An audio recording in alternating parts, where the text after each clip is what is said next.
La vie nous présente des moments de profonde incertitude. Ces carrefours où nous ressentons à la fois l'envie d'avancer et la peur de nous aventurer dans l'inconnu. Ces moments cruciaux où notre voix intérieure parle plus fort que le bruit autour de nous marquent souvent le début d'une transformation personnelle significative. Ces sentiments d'incertitude ne sont pas des événements aléatoires ou de simples coïncidences. Ils représentent quelque chose de beaucoup plus profond, des signaux divins qui nous guident vers notre véritable objectif. Lorsque nous ressentons cet attrait inexplicable vers une nouvelle direction, c'est comme si l'univers essayait de communiquer avec nous, nous montrant le chemin que nous sommes censés suivre.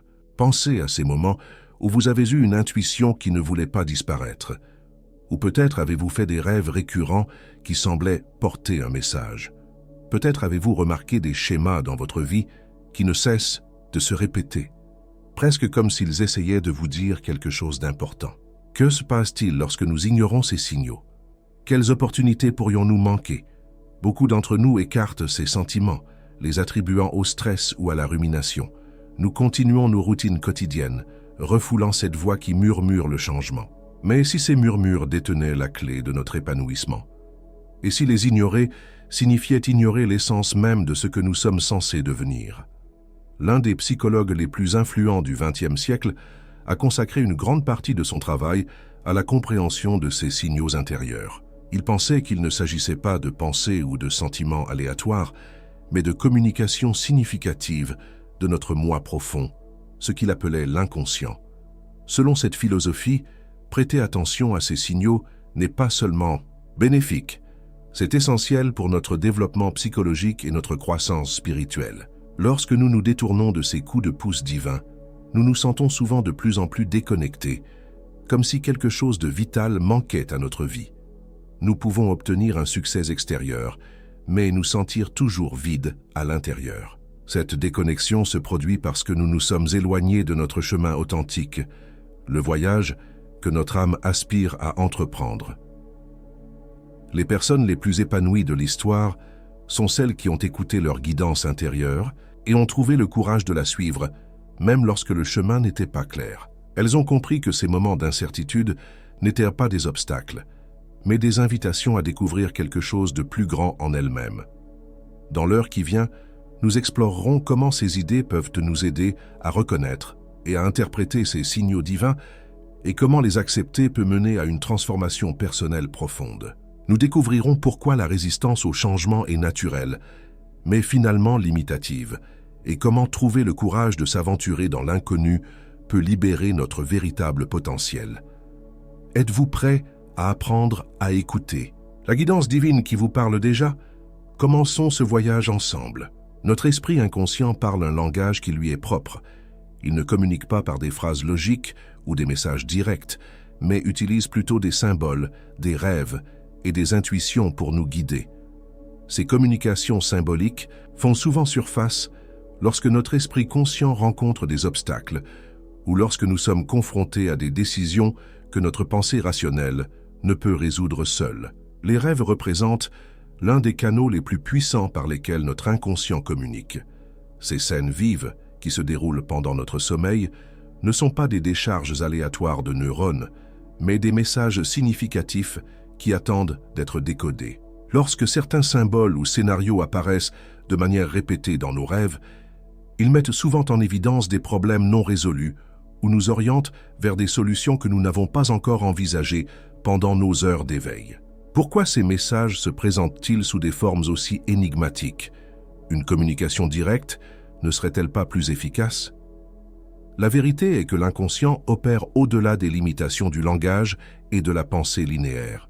Il traite l'information en motifs, associations et symboles qui peuvent transmettre des significations complexes plus efficacement que les mots ne pourraient jamais le faire. Ce langage symbolique puise dans des thèmes universels et des archétypes qui résonnent profondément en nous.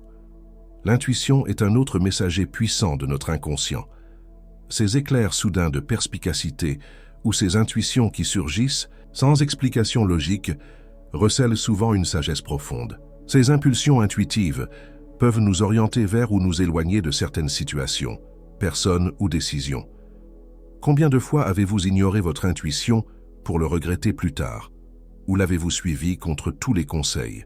Logique est constater que c'était exactement le bon choix. Nos corps parlent également ce langage inconscient.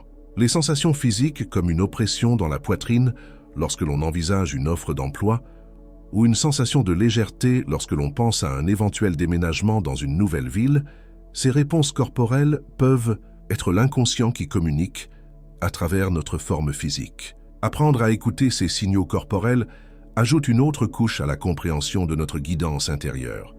Certains pourraient rejeter ces phénomènes comme de simples superstitions ou des vœux pieux. Pourtant, tout au long de l'histoire, de l'humanité, dans diverses cultures, les gens ont reconnu et valorisé ces communications inconscientes comme une guidance divine. Les anciens oracles, les traditions chamaniques et les pratiques spirituelles ont tous compris que la sagesse vient souvent d'au-delà de notre conscience. Dans les temps modernes, nous sommes devenus de plus en plus déconnectés de ce langage intérieur. Nos vies bien remplies d'écrans, de notifications et de stimulations constantes, noient les signaux subtils venant de l'intérieur. Nous avons été conditionnés à ne faire confiance qu'à ce qui peut être mesuré, analysé, éprouvé, rejetant la sagesse qui passe par des canaux plus subtils. Se reconnecter à ce langage inconscient nécessite de créer un espace de calme. Grâce à des pratiques comme la méditation, la tenue d'un journal ou le temps passé dans la nature, nous pouvons baisser le volume du bruit extérieur et nous syntoniser avec notre voix intérieure. À quand remonte la dernière fois que vous vous êtes autorisé à simplement être immobile et à écouter? L'inconscient ne nous impose pas ces messages. Il chuchote, suggère et insinue. C'est à nous d'y prêter attention, d'apprendre son langage symbolique et de faire confiance à sa guidance même lorsqu'elle n'a pas de sens rationnel immédiat. En honorant ces communications comme des intuitions précieuses plutôt que comme des événements aléatoires, nous nous ouvrons à une sagesse plus profonde qui peut nous guider à travers les transitions les plus difficiles de la vie. La transformation nous appelle constamment, et pourtant nous répondons souvent par de la résistance. Ce rejet du changement est profondément enraciné dans notre nature humaine.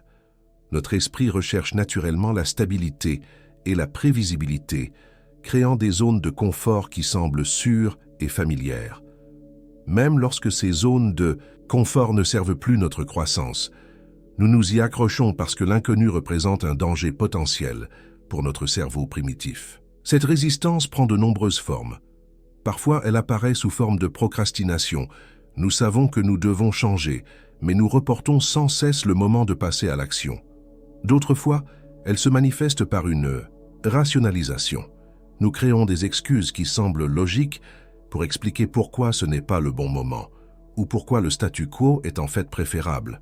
Nous pouvons même ressentir des symptômes physiques à l'approche d'un changement important, anxiété, insomnie ou une boule au ventre qui nous dissuade de nous engager sur une voie inconnue. Ce qui est fascinant dans cette résistance, c'est qu'elle se renforce souvent proportionnellement à l'importance du changement que nous envisageons. Plus un changement a un potentiel de transformation important, plus notre résistance basée sur la peur lutte contre lui. Ce paradoxe explique pourquoi tant de personnes restent dans des situations insatisfaisantes alors qu'elles savent que quelque chose de mieux les attend. Ce schéma vous semble-t-il familier dans votre propre vie? Le processus de développement psychologique exige que nous affrontions et dépassions cette résistance. Ce voyage vers la plénitude exige que nous affrontions nos peurs et que nous intégrions des aspects de notre personnalité que nous préférerions ignorer. Il nous demande de reconnaître nos faiblesses en même temps que nos forces, notre ombre en même temps que notre lumière. Lorsque nous ignorons à plusieurs reprises l'appel intérieur à la transformation, nous ne restons pas simplement statiques. Nous reculons en fait dans notre développement. Chaque fois que nous faisons taire notre sagesse intérieure pour maintenir une fausse sécurité, nous renforçons les murs de notre prison auto-imposée. Les signaux divins ne cessent pas d'arriver. Ils ne font que devenir plus forts, se manifestant souvent par une insatisfaction accrue, des symptômes physiques ou des crises qui nous obligent à faire attention. Beaucoup des expériences les plus douloureuses de la vie, perte d'emploi, rupture de relations, problèmes de santé, n'arrivent pas comme de malheureux hasards, mais comme des perturbations nécessaires lorsque nous avons ignoré trop de douces incitations. Ces événements difficiles brisent notre résistance parce qu'ils rendent le statu quo plus douloureux que le changement.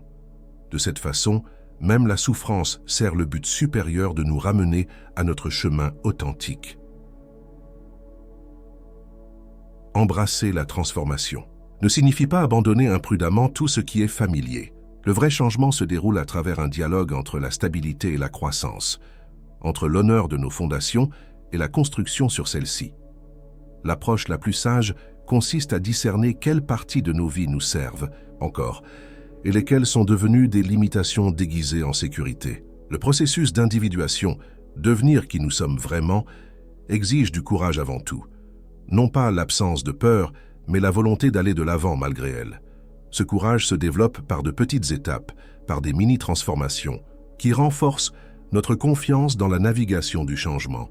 Chaque fois que nous survivons à une période d'incertitude et que nous en ressortons plus forts, nous développons une plus grande confiance en notre capacité à nous adapter et à évoluer. La résistance au changement peut être naturelle, mais elle ne doit pas être notre maître. En reconnaissant la résistance comme une partie normale du processus de croissance, plutôt que comme un signe de recul, nous pouvons travailler avec elle plutôt que contre elle. À quel changement avez-vous résisté? Quels signaux divins avez-vous ignorés parce qu'ils vous obligeraient à sortir de votre zone de confort? La vie nous présente parfois des moments qui défient toute explication logique, des coïncidences significatives qui semblent trop parfaitement synchronisées pour être de simples hasards. Un ami appelle juste au moment où vous pensiez à lui. Vous ouvrez un livre exactement à la page contenant la sagesse dont vous aviez besoin. Vous rencontrez un étranger qui vous offre exactement la connexion que vous recherchiez. Carl Jung a nommé ce phénomène synchronicité, des coïncidences significatives qui relient nos mondes intérieurs et extérieurs de manière surprenante. Ces événements synchrones apparaissent souvent lors de transitions de vie majeures ou de périodes de croissance personnelle intense. Ils servent de panneaux indicateurs, confirmant que nous évoluons en accord avec un but plus grand. Contrairement à une simple coïncidence, les synchronicités ont une signification personnelle, répondant souvent à des questions tacites ou confirmant des sentiments intuitifs. Elles créent le sentiment que des fils invisibles relient les aspects apparemment distincts de notre existence. La synchronicité remet en question notre compréhension conventionnelle de la cause à effet. Elle suggère un principe d'ordre plus profond dans l'univers, où les événements peuvent être liés par le sens plutôt que par la causalité. Cette perspective nous ouvre à considérer la vie non pas comme une série d'événements aléatoires, mais comme une tapisserie complexe, où tout sert potentiellement notre développement et notre éveil. Étroitement lié à la synchronicité, il y a l'intuition, cette connaissance immédiate qui arrive sans raisonnement logique. L'intuition fonctionne comme notre système de navigation interne, nous guidant lorsque les cartes et les boussoles échouent. Elle traite des milliers d'indices subtils en dessous du seuil de la conscience, livrant ses conclusions sous forme de sentiments, d'images ou d'intuitions soudaines. Pourquoi tant de personnes qui réussissent attribuent-elles leurs plus grandes décisions non pas à une analyse minutieuse, mais au simple fait de savoir ce qui était juste? Notre monde moderne a tendance à rejeter l'intuition au profit des données et de l'analyse. On nous apprend dès notre plus jeune âge à faire confiance aux autorités extérieures plutôt qu'à notre savoir intérieur. Pourtant, l'intuition représente l'une de nos capacités cognitives les plus sophistiquées, l'esprit traitant l'information de manière holistique plutôt que séquentielle. Loin d'être irrationnelle, l'intuition opère simplement par des canaux différents du raisonnement logique. Développer une intuition plus forte demande de la pratique et de la confiance. Comme toute compétence, elle se renforce par l'utilisation et s'atrophie par la négligence. Beaucoup de gens rapportent que leurs capacités intuitives s'aiguisent pendant la méditation, le temps passé dans la nature ou pendant les activités qui calment l'esprit analytique. Créer des périodes régulières de silence permet à la voix subtile de l'intuition de devenir audible sous le bruit de la vie quotidienne. Le scepticisme à l'égard de l'intuition découle souvent d'une incompréhension de sa nature. La véritable intuition n'élimine pas la pensée rationnelle, mais la complète. La prise de décision la plus efficace intègre les deux facultés, l'intuition pour identifier les possibilités et la direction, l'analyse pour évaluer et mettre en œuvre. Lorsque ces deux aspects fonctionnent en harmonie, nous accédons à toute notre capacité humaine. Faire confiance à son intuition signifie parfois prendre des mesures qui semblent illogiques aux autres, voire à notre propre esprit rationnel. Suivre cette guidance intérieure demande du courage, surtout lorsqu'elle nous éloigne des sentiers battus. Pourtant, ceux qui développent cette confiance rapportent souvent que la vie se déroule avec plus de facilité et de fluidité, comme s'ils s'étaient alignés sur des courants qui les emportent. Apprendre à reconnaître l'intuition authentique demande de la pratique. Elle arrive généralement avec un sentiment de calme et de certitude, contrairement aux peurs liées à l'anxiété ou aux vœux pieux. Elle persiste dans le temps plutôt que de fluctuer avec les humeurs. Et surtout, lorsqu'elle est suivie, la véritable intuition mène à des résultats qui servent notre développement authentique, même si le chemin contient des défis. Quelles incitations intuitives avez-vous reçues ces derniers temps?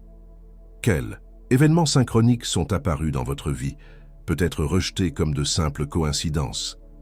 Le divin s'exprime souvent par ces canaux, offrant des conseils lorsque nous nous trouvons à la croisée des chemins de la vie. Allez-vous écouter? Il existe en chacun de nous une dimension cachée qui influence profondément notre comportement tout en restant largement invisible. Cet aspect contient tout ce que nous avons rejeté, nié ou désavoué de nous-mêmes, des qualités que nous avons jugées inacceptables en fonction des attentes familiales, des normes culturelles ou des expériences douloureuses. Cet ensemble de traits et d'impulsions refoulées forme ce que la psychologie appelle notre ombre. L'ombre ne disparaît pas simplement parce que nous refusons de la reconnaître. Au lieu de cela, elle opère à partir de l'inconscient, émergeant de manière surprenante et souvent troublante. Ces moments où nous réagissons avec une colère disproportionnée à des provocations mineures, c'est souvent de la matière de l'ombre, l'aversion inexplicable que nous ressentons envers certaines personnes, fréquemment une projection de nos propres traits non reconnus. Les schémas répétés d'auto-sabotage qui minent nos objectifs. Des éléments de l'ombre à l'œuvre. Nos qualités rejetées ne sont pas nécessairement négatives. Beaucoup de gens répriment des attributs positifs comme la créativité, la sensibilité ou le leadership parce que ces qualités n'étaient pas valorisées dans leur environnement précoce. Un enfant à qui l'on a répété que ses efforts artistiques n'étaient pas pratiques pourrait reléguer la créativité à l'ombre, perdant ainsi l'accès à cet aspect vital de lui-même. Quelle partie de vous-même pourriez-vous avoir renié de la même manière? Le travail de l'ombre représente l'un des aspects les plus difficiles, mais aussi les plus gratifiants de la croissance personnelle. Il exige de faire face à des aspects de nous-mêmes que nous avons passé des années à éviter. Notre jalousie, notre agressivité, notre égoïsme ou d'autres traits que nous considérons comme inacceptables. Cette confrontation apporte souvent de la honte ou de l'inconfort au début, car nous devons reconnaître que nous contenons des qualités contraires à l'image que nous avons consciemment de nous-mêmes. Pourtant, l'intégration de l'ombre apporte une formidable liberté psychologique. Lorsque nous récupérons ces parties reniées, nous récupérons l'énergie auparavant dépensée pour la répression. Nous développons une plus grande compassion pour nous-mêmes et pour les autres, reconnaissant que tout le spectre des qualités humaines existe en chacun. Nos relations s'améliorent, car nous projetons moins sur les autres et assumons une plus grande responsabilité pour nos réactions. Les rêves servent souvent de voie principale pour que le matériel de l'ombre émerge. Ces rêves troublants, où nous nous comportons d'une manière complètement contraire à notre caractère éveillé, ils révèlent fréquemment des aspects de l'ombre qui cherchent à être reconnus. Plutôt que de rejeter ces rêves comme insignifiants, nous pouvons les considérer comme des invitations à une plus grande plénitude. Notre obsession culturelle de ne présenter que nos meilleurs côtés, les plus soignés, sur les médias sociaux, a rendu le travail de l'ombre encore plus difficile. Nous sommes entourés de personnages mis en scène qui renforcent l'illusion que les autres ont surmonté les aspects désordonnés et complexes de l'être humain. Ce déni collectif de l'ombre approfondit notre honte individuelle concernant nos imperfections. L'intégration de l'ombre ne signifie pas céder à toutes les impulsions ou se livrer à des tendances destructrices. Au contraire, cela signifie prendre conscience de ces aspects, comprendre leurs origines et trouver des canaux constructifs pour leur expression. La colère, lorsqu'elle est reconnue et correctement dirigée, devient affirmation de soi et motivation. L'égoïsme, lorsqu'il est compris, se transforme en soins personnels sains et en établissement de limites. La croissance personnelle s'accélère considérablement lorsque nous entreprenons un travail sur l'ombre. En affrontant ce que nous avons rejeté en nous-mêmes, nous découvrons une identité plus authentique et complète. Nous cessons de gaspiller de l'énergie à maintenir une fausse image de soi et dirigeons cette énergie vers des objectifs significatifs. Plus important encore, nous libérons les schémas inconscients qui ont maintes fois sapé nos efforts de transformation. Quels aspects de vous-même avez-vous relégués à l'ombre? Que signifierait reconnaître et intégrer ces parties? Bien, que difficile! Cette réconciliation intérieure constitue une étape essentielle sur le chemin de la plénitude. La foi émerge comme une qualité essentielle lorsque l'on navigue dans les eaux incertaines de la transformation personnelle. Cette foi diffère de la croyance aveugle ou de l'optimisme naïf. Elle représente une connaissance profonde que, même lorsque le chemin disparaît sous nos pieds, nous trouverons un terrain solide où apprendrons à voler. La foi reconnaît la difficulté tout en faisant confiance à notre capacité à la surmonter. Chaque phase de croissance significative nécessite de s'aventurer dans l'inconnu. Nous devons abandonner la sécurité des schémas familiers avant que le nouveau schéma n'émerge pleinement. Cette période intermédiaire, parfois appelée le vide ou qu'à l'espace liminal, met notre foi à l'épreuve comme rien d'autre. Pendant ces transitions, les assurances conventionnelles nous font défaut. La validation externe diminue. Nous devons trouver un ancrage en nous-mêmes.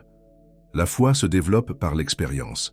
Chaque fois que nous survivons à une période d'incertitude, chaque fois que nous sortons d'une nuit noire de l'âme, notre foi s'approfondit. Nous bâtissons un réservoir de preuves que la transformation, bien que souvent difficile, mène à l'expansion plutôt qu'à la destruction. Quand avez-vous vécu pour la dernière fois une période d'incertitude qui a finalement mené à une croissance? Le courage complète la foi, non pas l'absence de peur, mais l'action en sa présence. Le courage reconnaît les risques légitimes du changement tout en refusant d'être paralysé par eux. Il reconnaît que la stagnation apporte finalement plus de souffrance que l'inconfort temporaire de la croissance. Le courage dit « Je suis terrifié, mais je vais quand même faire le prochain pas ». La recherche psychologique confirme que la croissance se produit rarement dans les zones de confort. Un développement significatif se produit lorsque nous rencontrons des défis qui étirent nos capacités sans les submerger. Trop de sécurité mène à l'ennui et à l'atrophie. Trop de défis mènent à l'anxiété et à la fermeture. Le point idéal se situe dans cet espace limite, où nous nous sentons à la fois stimulés et capables. De nombreuses traditions spirituelles enseignent que les difficultés ne sont pas des obstacles à notre développement, mais des véhicules pour celui-ci. Les défis qui ébranlent nos fondations créent souvent un espace pour qu'une nouvelle croissance émerge. Comme un feu de forêt qui apparaît destructeur, mais crée des conditions pour une nouvelle vie, nos crises personnelles éliminent souvent ce qui ne nous sert plus. Cette perspective ne diminue pas la souffrance, mais la recadre comme potentiellement significative plutôt que simplement douloureuse. La croissance la plus profonde émerge souvent de nos plus grands défis. Ceux qui ont été confrontés à une maladie grave rapportent fréquemment que l'expérience, malgré sa difficulté, a conduit à une appréciation plus profonde de la vie et à des priorités plus claires. Ceux qui ont survécu à une perte développent souvent une plus grande compassion et une plus grande résilience. Et si nos luttes contenaient des cadeaux cachés qui attendent d'être découverts, la foi et le courage travaillent ensemble pour créer les conditions de la transformation. La foi fournit la conviction qu'un sens existe même dans la difficulté, tandis que le courage fournit l'énergie nécessaire pour avancer malgré l'incertitude. Ensemble, ils forment une alliance puissante qui nous soutient dans les phases de croissance les plus difficiles. Développer ces qualités ne consiste pas à éliminer le doute ou la peur. Il s'agit de cultiver une relation avec ces expériences humaines naturelles qui ne leur permet pas de déterminer nos actions. Nous pouvons reconnaître nos doutes tout en faisant des pas fidèles. Nous pouvons ressentir nos peurs tout en agissant avec courage. Cette intégration représente une véritable maturité psychologique. Lorsque nous regardons les figures les plus transformatrices de l'histoire, nous voyons cette combinaison de foi et de courage à maintes reprises. Elles n'étaient pas sans peur. Elles ont simplement refusé de laisser la peur dicter leur choix. Elles n'étaient pas exemptes de doute. Elles ont simplement gardé foi en quelque chose de plus grand que leurs incertitudes momentanées. De cette façon, Elle montre la voie à suivre pour nous tous qui sommes confrontés à nos propres défis transformateurs. L'authenticité émerge comme un résultat naturel du travail intérieur dont nous avons parlé. Au fur et à mesure que nous écoutons nos conseils inconscients, que nous affrontons notre résistance au changement, que nous faisons confiance à notre intuition, que nous intégrons notre ombre et que nous développons la foi et le courage, nous devenons progressivement plus alignés avec notre vraie nature. Cet alignement se manifeste par l'authenticité, vivre à partir de notre noyau plutôt qu'à partir des attentes sociales ou des « devrais » intériorisés. Vivre de manière authentique transforme la prise de décision. Lorsque nous agissons à partir de notre centre authentique, les choix deviennent plus clairs.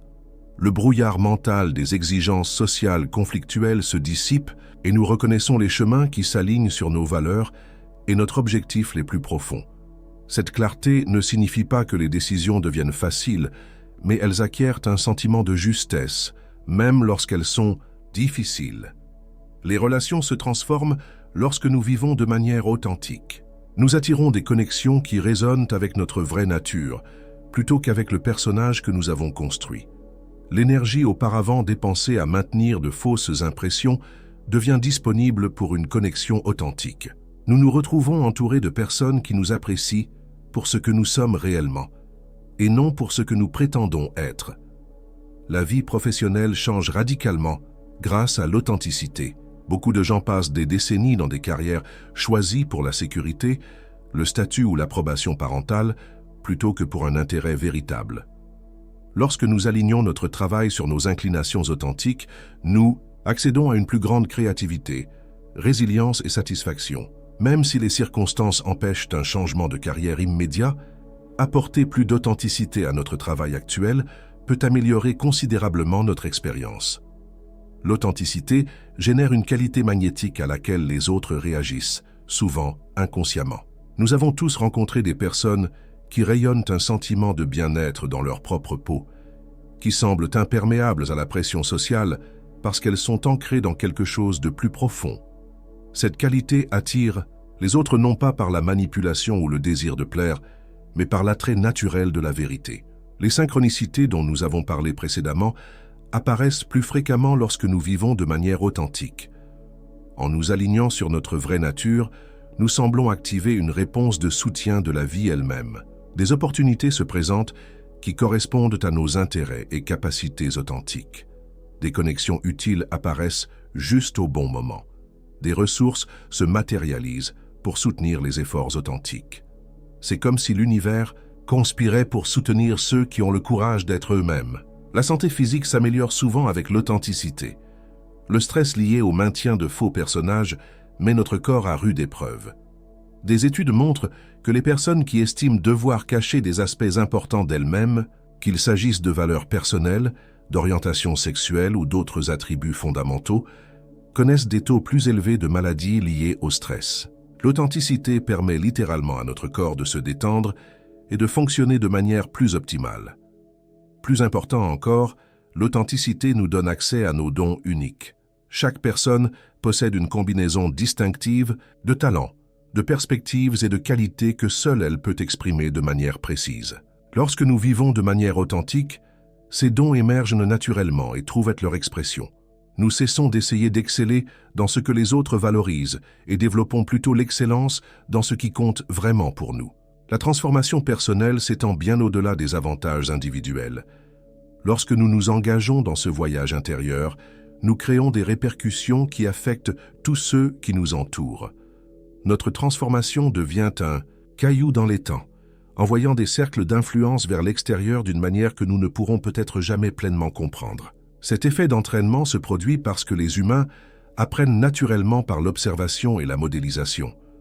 Lorsque d'autres sont témoins de notre parcours, notre volonté de faire face aux défis, notre authenticité croissante, notre alignement grandissant avec un objectif, ils entrevoient des possibilités pour leur propre vie. Sans un mot de prêche ou de conseil, notre exemple sème des graines de transformation chez ceux qui nous entourent. Les enfants en particulier absorbent ces leçons. Ils apprennent non pas principalement de ce que nous disons, mais de ce que nous incarnons. Un parent qui fait preuve de courage face à ses peurs enseigne à son enfant plus sur la bravoure que n'importe quel nombre de conférences ne pourrait le faire. Un parent qui poursuit des intérêts authentiques malgré la pression sociale donne à son enfant la permission implicite de faire de même. Quel message vos actions transmettent-elles actuellement aux jeunes dans votre vie? Le lieu de travail offre une autre sphère d'influence puissante. Une personne engagée dans une communication authentique peut progressivement modifier la culture de toute une équipe. Une personne qui prend des décisions avec intégrité plutôt que par opportunisme peut inciter ses collègues à renouer avec leurs propres valeurs. Le courage de dire la vérité avec respect dans des environnements qui le découragent peut encourager les autres à trouver leur voie. Même les interactions occasionnelles ont un potentiel de transformation. La qualité de présence que nous apportons aux brèves rencontres, le commerçant, le chauffeur, l'étranger dans la rue, peut laisser des impressions qui durent bien plus longtemps que l'interaction elle-même. Lorsque nous nous engageons avec les autres, à partir de notre centre authentique, plutôt que du pilote automatique social, nous créons des moments de véritable connexion humaine qui nourrissent les deux parties. Cette perspective sur l'héritage va au-delà des notions conventionnelles de réussite ou de reconnaissance. Les aspects les plus importants de notre héritage peuvent nous être invisibles. L'enfant qui a choisi une voie différente à cause de notre exemple, le collègue qui a trouvé du courage grâce à notre soutien, l'étranger qui a rencontré une véritable gentillesse pendant une journée difficile. Ces impacts invisibles peuvent finalement compter plus que toute réalisation tangible. Le pouvoir de la transformation personnelle s'étend même à ceux que nous ne rencontrons jamais.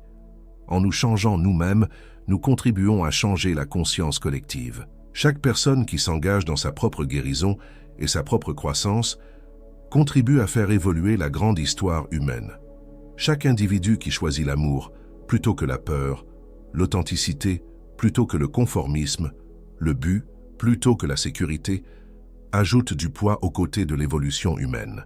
Quel héritage laisserez-vous?